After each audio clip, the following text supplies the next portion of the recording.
Hi! Masaganang buhay at magandang araw po sa inyo lahat. Nagluto po akong masarap at masustansyang kalabasa balls. Alam magsasakang reporter, ito po yung tawagan natin from garden to table. Pagka-harvest ko ng bunga ng aking tanim na kalabasa, ito niluto natin ng ganito kasarap na menu, no? Sa kalabasa po, marami kayong menu na pwedeng iluto. Yun lang pong talbos niyan, yung kanyang flower ng kalabasa, panalo na. Bonus pa yung bunga. Isa rin po sa paborito ko sa kalabasa sa bunga, yung paggawa po ng okoy na bunga ng kalabasa. Tapos sa luto naman, isahog mo sa pinakbet, no? Napakasarap po ng kalabasa. So papakita ko po sa inyo ngayon itong ating niluto, no? Pinatneran ko ng sausawan. Dito, meron tayong sausawan dito ng sweet chili sauce. Tapos suka na may pipino, sibuyas, bawang at paminta. Naku, itsura pa lamang po. Katakam-takam na. Ito pong menu na ito, pwedeng pang merienda, pang ulam at pang negosyo pa. Papakita ko po sa inyo. So, yun po. Yung itsura niya, no? Yan. Tapos sa sausawan, meron kayong choices, sweet chili sauce, tapos suka na may pipino, sibuyas, bawang at paminta. So yun po, no? Hindi na tayo magkakanin dahil pwede namang masarap dito pang merienda, no?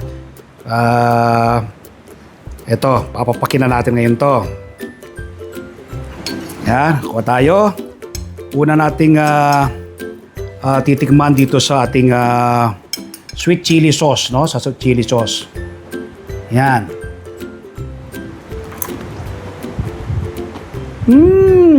Grabe. Panalo. Pasarap niya. Sa suka naman, ano? Atin. Sausaw natin sa suka na may pipino. Ito, may pipino. Yan.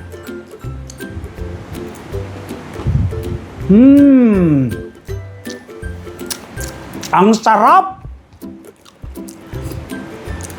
Ito, maganda pong pakainin yung mga bata. Paghirap sila sa pagkain ng gulay, no? Ganito pong lutuin po ninyo.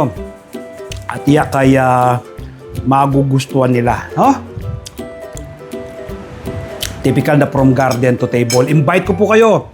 This coming Sunday, panoorin po ninyo ang aming TV show na Masaganang Buhay, ano? Ibabahagi ko po sa inyo ang step by step na pagtatanim ng kalabasa sa timba, pag-harvest, hanggang sa pagluluto ng kalabasa balls alam magsasakang reporter. Kapag araw ng po ng Martes, umaga po kayo ng kopya ng Filipino Star ngayon. Meron po akong column dyan eh. Isinusulat ko po sa aking column ang iba't ibang do-it-yourself tips at iba pang sikreto sa pagsasaka. Sa Facebook page, Facebook profile, TikTok, nagbabahagi rin po tayo ng kaalaman. At siyempre, yung hindi pa po nakasubscribe sa aking YouTube channel ang Magsasaka Reporter, mag-subscribe na po kayo. Like and share. Click the bell button sa ganun. Ma-inform po kayo kapag may mga bago kong video upload, video tutorial upang ma-share ko po sa inyo ang payaro na talento ng ating Panginoon. Napakataas po ngayon ang presyo ng gulay sa merkado. Pero bakit ka pa bibili kung pwede ka namang magtanim? So sana mula ngayong araw na mapanood mo ko, magtanim ka na rin ng iyong sariling pagkain. Salamat po. Happy farming. God bless. Bye-bye.